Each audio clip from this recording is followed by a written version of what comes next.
మీకు తెలుసా, పరమశివుడికి 4 భార్యలని, శివుడికి 2 భార్యలని చాలా మంది హిందువులు భావిస్తారు. కానీ శివుడి మొదటి భార్య పేరు సతీ. దక్షుడి కుమార్తె అయిన సతీదేవిని పరమేశ్వరుడు ముందు వివాహం చేసుకున్నాడు. దక్షుడు చేసిన యజ్ఞానికి ఒక్క పరమశివుడిని తప్ప సమస్త దేవతలను, మునులను, గంధర్వులను ఆహ్వానిస్తాడు.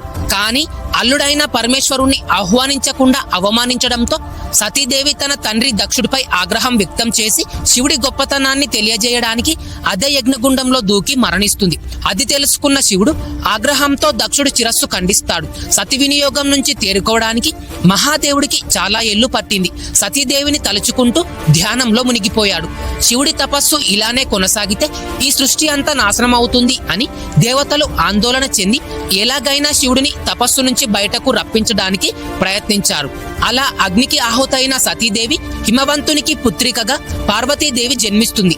ఆ పార్వతీదేవి శివుడిని భర్తగా పొందాలని చాలా ఏళ్లు శివుడిని ఆరాధిస్తూ తపస్సు చేస్తూ ఉంది. అలా కొన్ని రోజుల తర్వాత శివుడు పార్వతీదేవిని వివాహం చేసుకున్నాడు. అందుకు శివుడికి 2 భార్యలు అనుకుంటూ ఉంటారు. కానీ పరమేశ్వరునికి 4 భార్యలు. వారే శ్రీశక్తి చిహ్నాలైన పార్వతీదేవి, ఉమా, దుర్గాదేవి, కాళి. ఈ 4 దేవతలకు ఒక్కొక్కరికి ఒక్క ప్రత్యేకత ఉంది.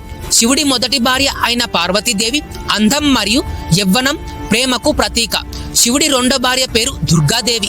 ఈమె అందమైన స్త్రీ రూపం కలది మరియు ధైర్యానికి, న్యాయానికి దుర్గాదేవి చిహ్నం. శివుడి 3వ భార్య పేరు కాళీమాత. ఈమె భయంకరమైన రూపంతో ఉంటుంది. కాళీమాత హింసకు ప్రతిరూపం మరియు మరణానికి కూడా సంకేతం. శివుడి 4వ భార్య పేరు ఉమా.